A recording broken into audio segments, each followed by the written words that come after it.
What is going on, everyone? Welcome back to another episode of the With Great Power podcast, and also another episode of the MCU's Bleeding Edge. I'm your host, Nate the Great.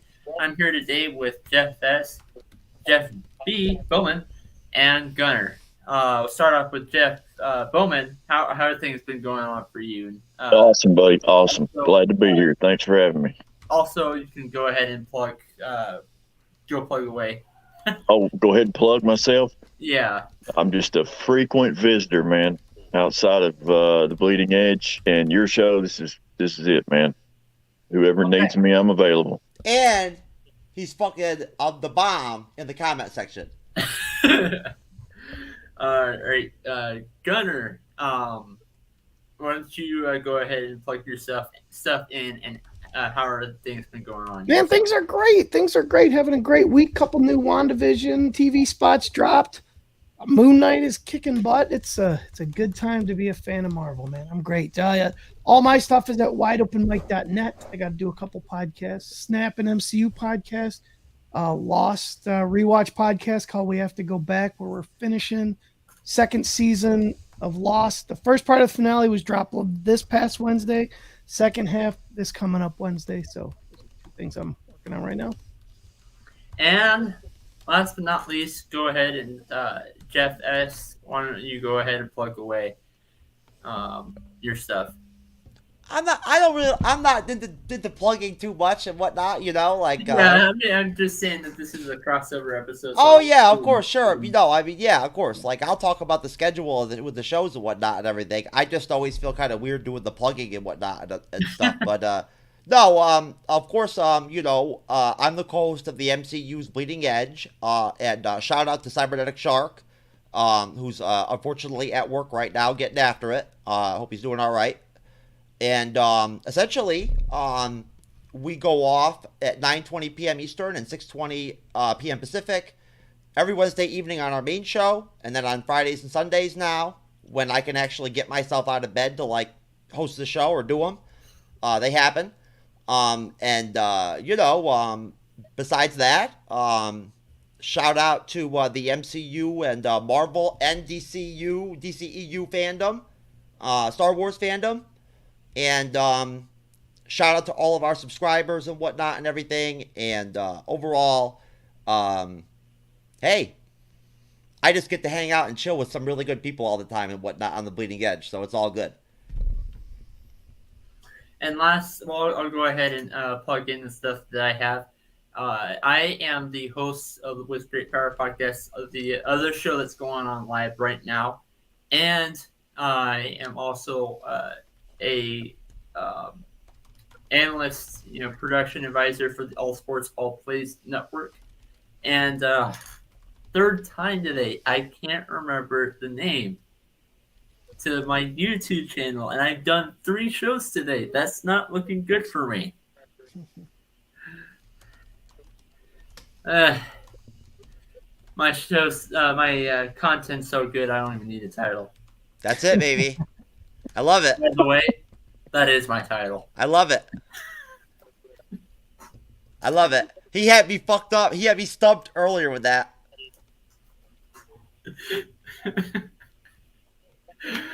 All right. Now to go in and talk about some news that just dropped. We were talking about this a little bit before Jeff hopped on, and actually a little bit after, before we started the live show. But there is a new Doctor Strange 2 trailer that just released yesterday. It's about close to a minute long. Jeff, do you have that? Yes. All right. Do you go ahead and play that real quick? Most definitely. I've been dreaming every night. The same dream. Every morning, the same nightmare. Strange. The fate of the multiverse depends on us. Careful, Stephen. This path exacts a heavy toll. Okay.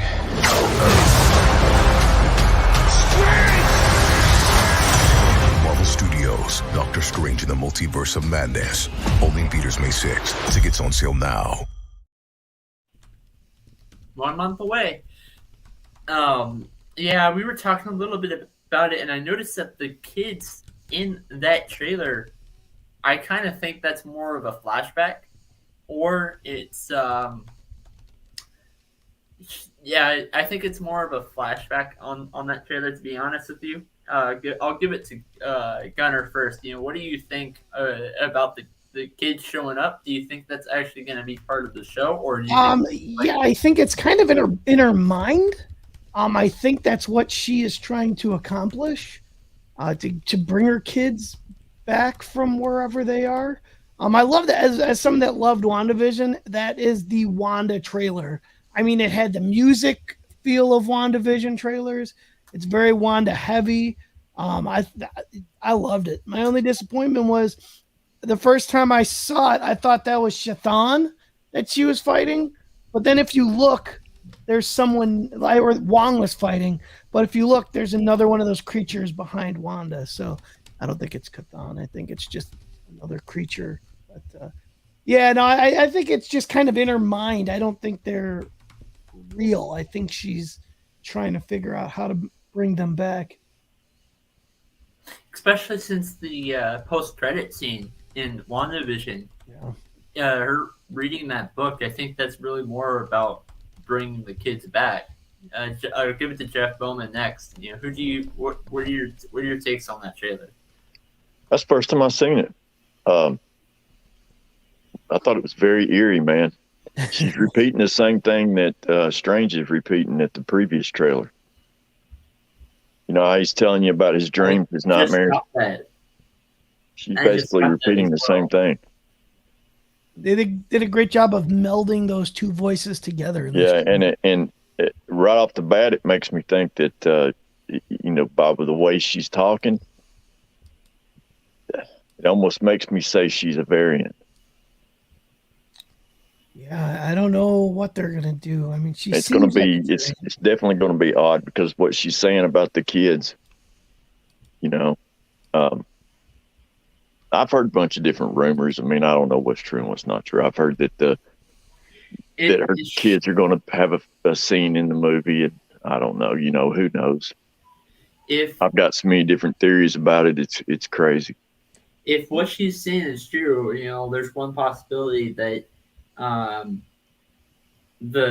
if she is a variant, and that's the variant that was speaking in the trailer, there could be the possibility that she in her universe, she could have lost her kids in a different way.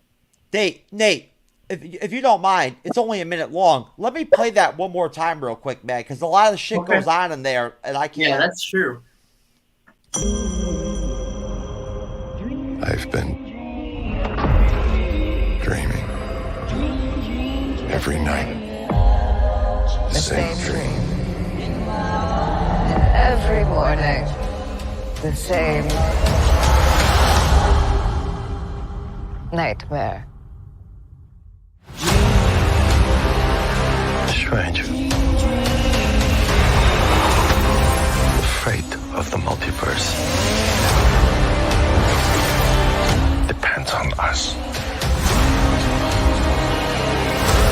Careful, Stephen. This path exacts a heavy toll. Okay.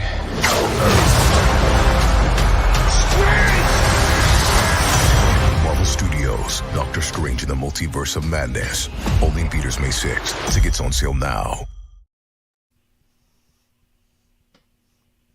Yo, that shit has got me, all up on my computer, I'm about to, bump my head into it. A lot to see there, a lot going on and whatnot and everything. Did anybody else notice that that one version of Wanda as Scarlet Witch is using her Sokovia accent again? Yes, I did notice that. That was gone before. Like she had like lost that or whatever. It comes and goes, but yeah, no, I mean it's I think it's purposeful because it came back in WandaVision a couple times. Okay, yeah, like maybe it's like an emotional thing or whatever, where like, when she's like emotionally impacted or something or whatever, or When Monica Rambeau brought up her brother, she went back into that accent again Mm-hmm. in episode 3. I don't know how I remember what episode it was, but I have to believe, I could be wrong. You guys can tell me what you think. Coming off of WandaVision, even though she got the Darkhold and everything and whatnot, and she's learning it and everything and reading it and playing with it and all that, still nobody's actually really sat there and tried to teach her or help her how to be a witch. You know what I mean? Or like how to really do that shit. So at that point, I think Agatha tried. She just didn't do it. But it didn't happen. You know what I mean? So like at that point, the Darkhold doesn't teach you how to, the stuff that like Agatha could like help her with or whatever. So I guess my point is just that, don't you think it's conceivable that maybe she might be so powerful at this point that she can't even control herself, like, and her powers? yeah. And I kind of thought the same way when episode 1 first came. Actually, episode 3, when whatever episode they kind of brought up where she was and all that kind of stuff. Or that it's obvious that her emotions are connected to her powers. Yes. And I kind of think that she doesn't really have control over it. I read somewhere where there's been a couple of superheroes. I think one of them was Ant-Man in the comics that ended up getting killed off because Wanda didn't have control over her powers. Well, I've got a question for all you guys. I guess like Jeff, if you want to go first, how big of a, like, really when it boils down to it, like, I guess if you had to describe how big of a role do you honestly think that Elizabeth Olsen Scarlet Witch is actually going to play in this film? Like overall, I mean, you know what I'm saying? Like how big of a character in the movie is she going to end up being?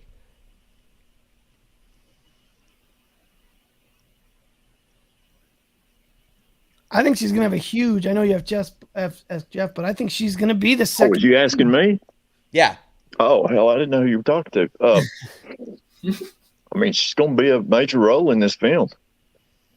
No question about that. Yeah, I agree. I she's got gonna have to the feel like second the way biggest. Gunner felt a long, long time ago. I think we're at the beginnings of House of M. I think she's confronting her variant like we've talked about before. I mean, she's searching for her kids. She's been reading the Darkhold. When she finished out at the end of WandaVision, we saw her in the astral projection, and she's reading, and then she's out front having a cup of coffee. So, I mean, she's definitely further along than we realize. And that kind of ties into just to connect off that and kind of elevate things beyond that scope just a little bit. That kind of ties into what we were talking about on the Bleeding Edge the other night about how Cyber and I both believe it's almost a guarantee that they're going to end up doing actual films with Elizabeth Olsen, Scarlet Witch, in the MCU down the road, because after Doctor Strange 2, what happens to her?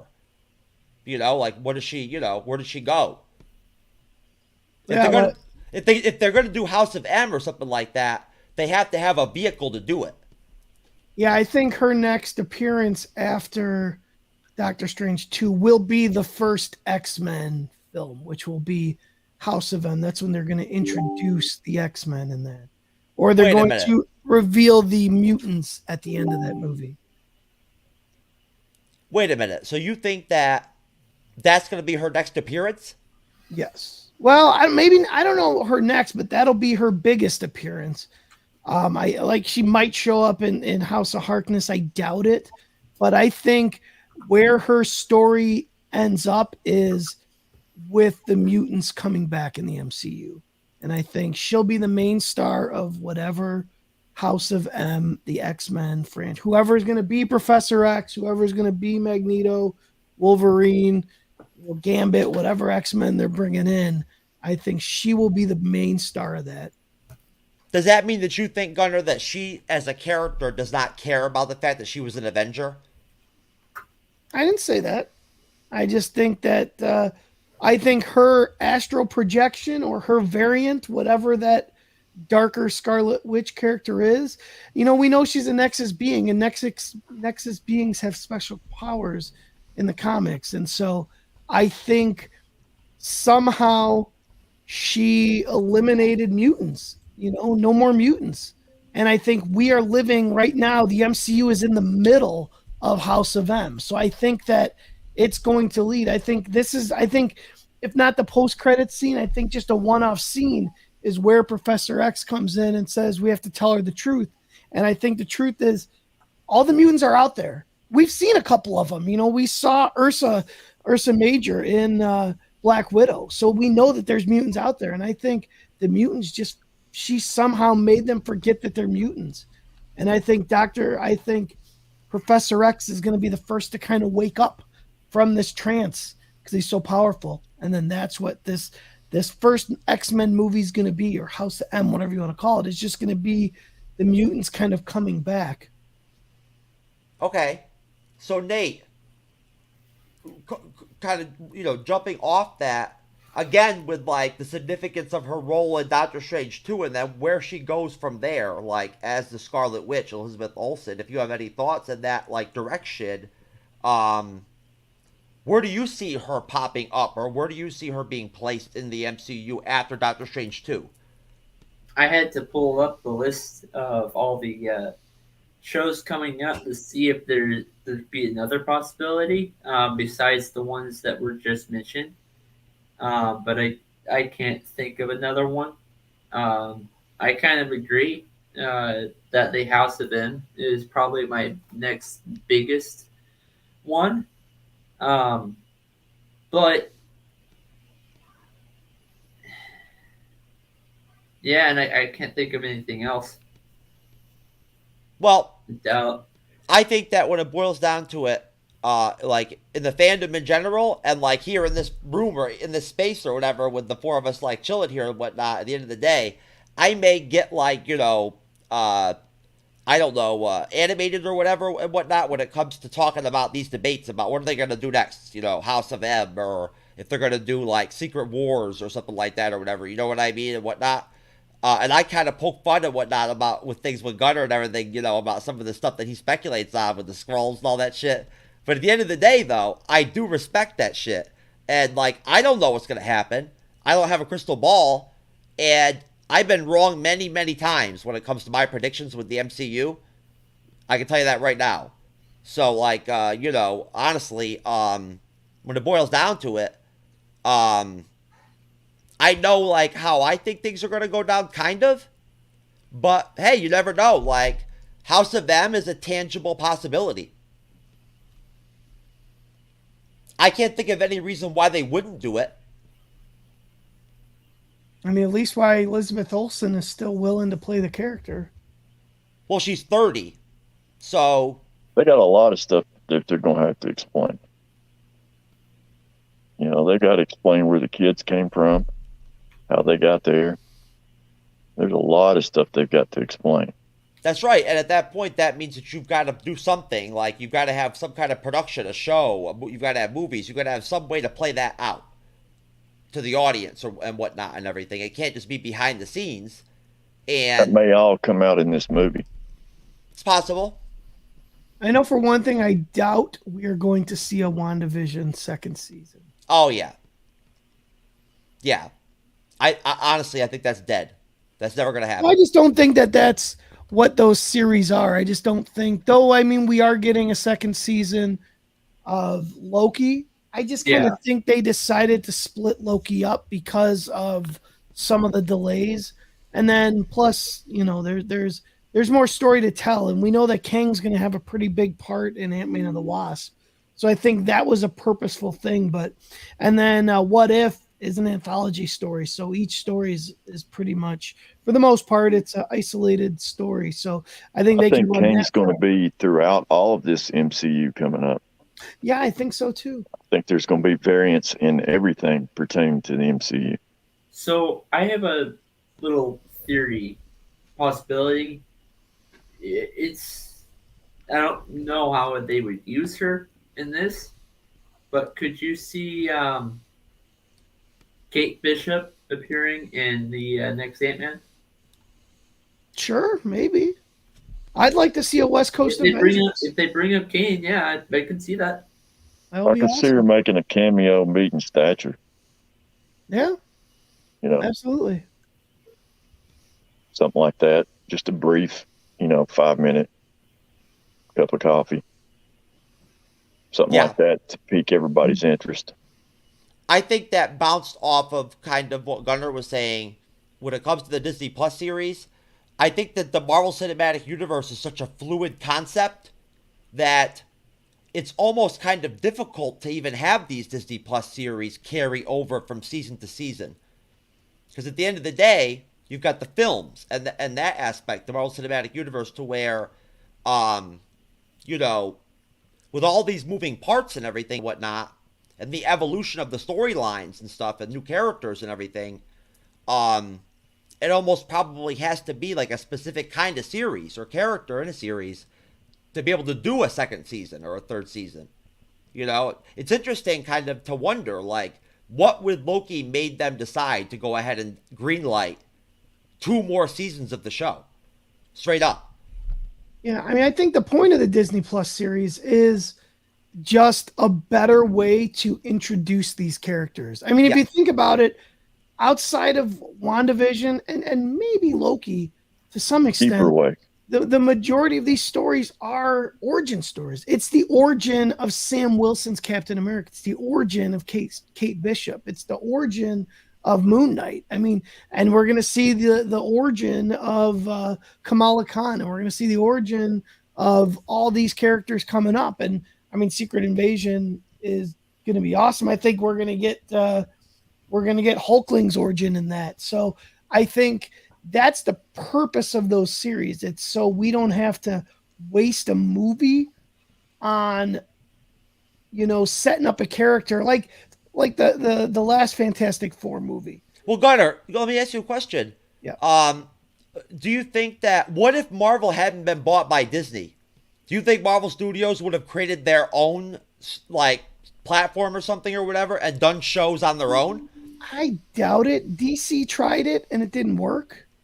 I think they would have had an agreement with Netflix. Like, they would have expanded their agreement with them. Yeah, I forgot about that. Yeah. Well, they have tried it before. Yeah. But the concept and what the Disney Plus series are and what they're about is different than what they did with Netflix. True, absolutely. And I think that came with the purchase of getting purchased by Disney. I mean, man, Disney Plus is a no-brainer. Anyway, I mean, everything I love is owned by Disney now. So, I mean, I think it's the perfect platform for this. It kind of worked out perfectly. I don't know what they would have done. Also, what if, you could think of it like that. What if Captain America bombed? If that movie bombed, or what if Iron Man bombed? I mean, we might not have had the MCU as we know it. I mean, we got lucky that they hit 19-20 straight movies that were, the Thor movies weren't great, but the majority of these Marvel titles in the first, 10 years were not just good, but amazing. And once it got going, Gunnar, and got to a certain point, there was no way to stop it. I think the moment that it took off, at least maybe this is just for me, Winter Soldier was so good, and then that bled into Guardians of the Galaxy, which then bled into Age of Ultron, which then bled into Ant-Man and Wasp, or Ant-Man, and it's just like they had so many strings of just amazing people, and I didn't care for Age of Ultron at first. Now I love it. But But back what about then, I was but disappointed. what about the critical success of Captain America: The Winter Soldier? I can't even remember. How did it do, like box office wise and I everything mean, I like don't that? think and it whatnot? was as great. It wasn't as well received as a lot of them. I think critically, I thought it was well received, but it wasn't like a $1 billion movie like some of the later Marvel stuff. That's interesting. It really makes me think. I was just thinking to myself, like, how interesting it would be to go look at like what the reviews are of Captain America: The Winter Soldier back then when it first came out. And I think it was well received, well reviewed. It just wasn't. I didn't even see it till like the end of the run. I mean, I saw the trailer. I'm like, oh, that looks cool, but I really wasn't into them. In fact, I will say that is the movie that got me into Marvel.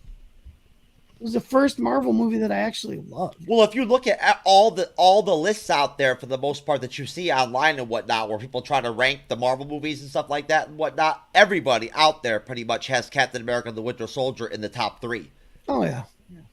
Yeah, the very first one that I loved, and just because I thought it brought the sense of humor, was the first Avengers movie. Wow, Nate, I'm surprised. For a minute there, I thought you were going to say that Guardians of the Galaxy 2 was better than Captain America: The Winter Soldier. Maybe to you. That's an inside joke, guys. Sorry. Because that's because I said that. Because Nate said that Spider-Man 3 was better than Avengers Endgame. Spider-Man 3 hit all the right spots, but I love Endgame. When you think about it, Wanda is the only series to cross over from Disney Plus to the Marvel movies so far. Yeah, so far. Yeah. And she's actually done it twice because she went from the movies to the Disney Plus, from Disney Plus, and now back to the movies. Well, Jeff, you tell me. Does that connection at that point seem like evidence that at that point, like the act, without question, step would that be for her to have her own film? I mean, they're talking about her doing her own film. They've already mentioned that she's going to have her own movie. They've said she's the backbone of the Avengers now, from what a lot of people were saying. I mean, let's be honest. There's not. She's many the strongest Avengers Avenger up to this point. She's the top female MCU character out there. She's top dog. Mm-hmm. But she's the only one to do this crossover from Disney Plus to the movies. So maybe they're seeing how that's going to work. Because the next one's going to be the Marvels. That's a movie coming up, right? And so Kamala Khan's going to be in that. So she's going to cross over from Disney Plus to the movies too, somehow. I actually heard that they might put Justin Smollett in the Marvels. I don't know anything about what's going on in that. And keep in mind, Miss Marvel's coming out on Disney Plus on June 8th. My friend's Jesse Smollett's lawyer, so I will stay in comment. Oh, oh man! But he was in Mighty Ducks. The first Mighty Ducks. Was he really? Yeah. Oh man, that's funny. I didn't even know that. We watched it right before the new Mighty Ducks series came on. I'm like, Jesse Smollett, really? They didn't bring him back for the second movie. All I can tell you right now, as far as like about Scarlet Witch goes, is that Elizabeth Olsen is really talented as an actress. Like, she's really talented, and I think that the sky's the limit with her as a Scarlet Witch, man. Like, where they could possibly go with her, how big the films could be if they made films with her and whatnot, how well they'd do. I mean, where they could go, that with her character, there's so many directions they could go with her, so many different stories like that they could put her into, so many other characters they could bring into the films and connect with her and whatnot and everything. It makes you wonder though, like, what happens with White Vision? Like, what happens with that relationship or whatever? Like, are they going to stick to the comics and try to reunite them together, or like, how does it work? I mean, there's a lot they can do based on comics. I mean, you could not bring them together and have the Visions, have the Vision get a new family. Like you can do that. Yeah. You can put them together and put them both in the West Coast Avengers. That's what I want. I want James Gunn to do the West Coast Avengers. It'd be great. Yep. Yeah, I would love to see a West Coast Avengers. I don't know how it would work, but like maybe as a Disney Plus series, that would be cool. Do it as a movie. Let James go all out. Let James Gunn bring in Wonder Man, bring in Tigra. You can pull the most obscure Marvel characters because no one can make an obscure character amazing like James Gunn. See, I have a feeling though. Starro and Gunner, but Gunner, you tell me if you get where I'm coming from. I could be wrong, and any one of you guys can tell me if you have a different opinion. I wonder if James Gunn is even the kind of director where he'd even want to like tackle an Avengers film. Yeah, but it's a West Coast Avengers. I think that would draw. I think that is the challenge James Gunn would love, because you're not talking about the big guns. You're not talking about Iron Man, Captain America. You're talking about a team of Ant-Man and, like I said, Hawkeye and Tigra and Wonder Man and Vision and Scarlet Witch and U.S. Agent and all these obscure characters. And we said on Snap, our Marvel podcast, it's a shame. I mean, Wyatt Russell was great as U.S. Agent in Falcon Winter Soldier, but John Cena would have been the perfect U.S. Agent, especially after watching Peacemaker. But yeah, I mean, I think that's the kind of vehicle. Let James Gunn go crazy. Do MODOK. Make him the villain of it. I mean, James Gunn would make that cool. That might be the best Marvel movie of all time in my eyes. James Gunn made Suicide Squad and Polka Dot Man cool. Polka Dot Man was the coolest part of that movie. And Shark. I mean, who the hell is King Shark? Who would have thought? I mean, James Gunn's an awesome director, dude. I think he also, I could be wrong. That's why I'm looking it up. But I think he also directed Legends of Tomorrow Season 1. Interesting. I didn't know that.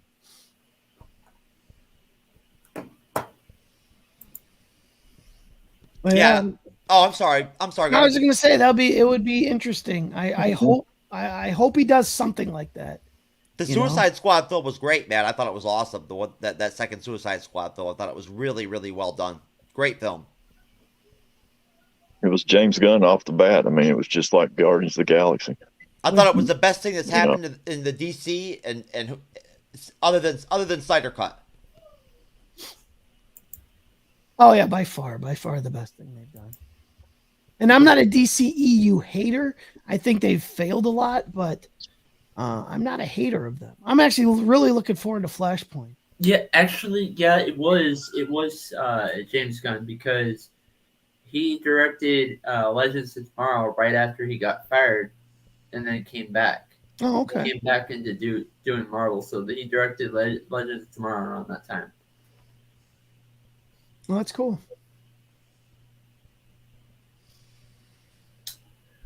All right, let's get on and move on to the next topic, which was there is no season, but episode 2 of Moon Knight. Overall, I thought it was a really good episode. I'll give it to Jeff first. What are your thoughts on which one? Which shift? Oh yeah, Bowen. Me? Yeah. Well, one thing's for certain. After watching the first episode and going into the second episode, I said it last night, I'll say it again. QR codes are now official. You better be scanning these codes when you see them in these shows, because every single one of these are going to have something to do with what's going on. And they've made that now official. So I thought that was the coolest thing about both of these up to this point, as far as like Easter eggs go, because I found a lot. But after the first episode and scanning the QR, it didn't even dawn on me to scan the code by the Pharaoh's tomb in the first episode. And then automatically when the second episode come out, and he's going through to the storage building, I saw the QR code and I jumped up off the couch, paused it, scanned it, and it downloaded a comic book. So that's fun. You know what I mean? That's making it interactive for the fan, and that's cool. But I enjoyed this second episode, and I mean, they did an awesome job. It's the effects on this, the camera work, all of it is just awesome in this episode. Yeah, most definitely. I would second that. Yep. Jeff S., what are your thoughts on it? I think it's really important and really valuable to actually take the time to talk about the production, of these series and whatnot. I feel like sometimes we get so engrossed in the characters, right? Or the actors or the actresses or whatever and whatnot, or the story or the villain, or the lore, with WandaVision, where there was that buzz constantly where everybody was like, oh my God, Mephisto's coming, Magneto's coming, whatever. You know what I mean? That shit was electric. You know what I mean? You could not talk about it. I feel like, I'm not trying to say it's a problem or anything or it's negative, but I feel like sometimes it causes a dynamic where you kind of forget about the production, the cinematography, how well done certain aspects of the actual process of making these shows and movies are not well done. You know what I mean? The opposite, whatever. How well shot something is. And I feel like it's good. I think it's coming off of what Jeff B said. I feel like it's important and fun to kind of go in that world too. And I'm not even trying to get into comparisons or whatever and whatnot. I'm not an expert with film and whatnot. Cybers does that, all that stuff, not me. But I feel like it's important when you notice differences from series to series or movie to movie, when you see really good storytelling, you know what I mean, and really good dialogue and well written scripts, good casting. With Moon Knight, I feel like, what was your, Nate, just to remind me, what was your initial question? My initial question, well, I'm not sure what you mean. Just what was your initial premise when you first started this round of questions? Did you want? Oh, okay, yeah. I'm sorry, I had a brain fart. I guess I had two. I had two things that I wanted to bring up. They were kind of running out of time because I did actually create the link and all that kind of stuff for the next one. But I will bring up 2 points though. When the guy that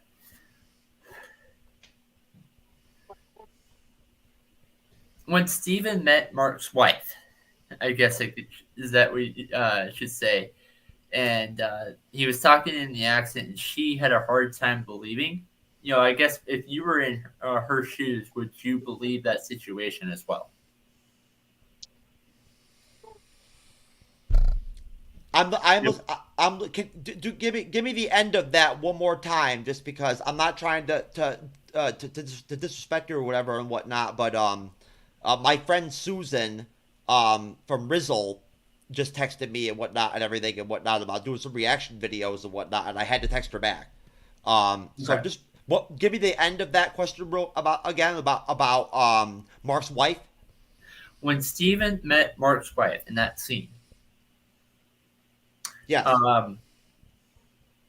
If you were in her shoes when Steven's telling the whole story and showing her the scallop, would you have believed Steven if you were in her shoes? I don't know. I personally can answer that to the T, that question, just because I feel like I've got to watch the episode again. For one thing, a lot happened, and as I said the other night during the show, some of the stuff that happened at times during the episode, I did get confused a little bit as to what exactly was going on with certain situations. So what I will say is just that, off your question, that I feel like when it comes to Mark's wife or whatever, I guess it's kind of Stephen and Mark's wife because they are the same person. Yeah, that's true. I feel like there's a lot more that meets the eye than what we saw in the episode. And what that means with her in terms of like how big of a role she's going to have in this series overall, I have no clue. But I think that like a lot of aspects of this Moon Knight series, everything is not as it looks, right from jump. And I think that there's going to be times throughout the series where it's going to be difficult to really like completely recognize who's the villain, who's the hero at all at times. Who's a friend, who's an ally, who's not, who's a villain. I feel like they're pulling the page off of Superman and Lois's playbook where they changed the villain like several times within the series. I feel like they're going to do something like that. Jeff Bowman, what are your thoughts on that? I guess. In the comics, Gunner, what was his wife's name? It wasn't Layla. No, it wasn't Layla. But she was involved with him when they killed the archaeologist, right? Yes. But he was there he was there in support of a friend, right? Mm-hmm. I haven't read as much Moon Knight. Yeah, it's been a while, but anyway, that guy is the one that went off the deep end and was going to assassinate or did assassinate everybody. And Mark Spector had an issue with that, and that's what led to him running to the pyramids and ended up with Khonshu. But his wife at that time's name was not Layla, but they said that they didn't use that name in this show. So I'm hoping that that's his real wife, just so that it would be, kind of canon with everything. Marlene, right? Marlene's her wife, yeah. Yeah. So I'm hoping that she'll be canon and she'll be real, but then at the same time, I'm thinking could be in his mind, that he's making that up. Like he's, like she's really not there, but it's in his mind. But I think she's really there. I mean, and I really think this next coming Egypt episode, we're going to find out, I think, but. Yeah. I hope we see Jake Lockley in the third episode. Yeah, me too. But I don't know, I don't know what direction they're going to go in. Now, talking about villains real quick, I'm going to give this question to Gunner. Do you think that this show really has two villains in it?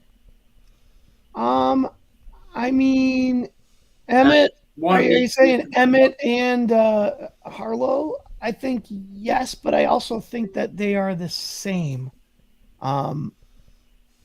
So yes and no. I think that I don't think we're going to get. I don't think there's going to be another villain that we haven't been introduced to yet, outside of maybe if we see Emmett or Emmett's avatar, which I'm assuming is Harlow. But yeah, I don't think there's going to be another. I don't think they're going to wrap this story and then tell another story with another villain. I was thinking more along the lines of Ethan Hawke's character and the god of the two guys, the two personalities they're both connected to. Oh yeah. Well, yeah, I think we'll see that. I think we'll see Emmett, and an avatar. Mm-hmm. So yeah, I guess if that's the way we're going, then yeah, absolutely. That's how it's going to go. All right, we're getting close to running out of time here. I will be back literally in about 2 minutes to go ahead and do the live show for Flash doing the live reaction. But for Jeff Bowman and Jeff S. and Gunner, and myself, Nate the Great. See you in a little bit. Signing out. Right now, I know that was a weird ending.